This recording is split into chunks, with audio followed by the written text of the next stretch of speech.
মানে আমি আবার কি করলাম? আমি তোমাকে কথা বললাম আমি আজকে হোমওয়ার্ক করবো না, আমার মন ভালো না। কেন, কি হয়েছে তোমার বোনের?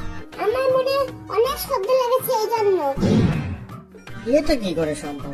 বোনেরও আবার সর্দি লাগে না? মানুষের শব্দ লাগা যদি তাহলে মনে লাগবে না কেন?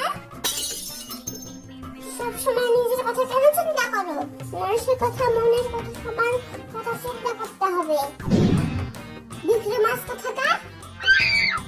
সবই বুঝলাম, কিন্তু এই বিক্রি মাছ মানে আবার কি? সেল মানে বিক্রি, ফিশ মানে মাছ, সেল ফিশ মানে বিক্রি মাছ। বাংলা কোথাকার? হাই রে, কি যুক্তি! মাথায় নষ্ট একদম। মাথা নষ্ট করার কথা বলি আমি সবসময়। হোমওয়ার্ক করে দিতে পারি কিন্তু একটা শর্তে। এখানেও শর্ত জুড়ে দিয়েছো? আচ্ছা, কি শর্ত শুনি?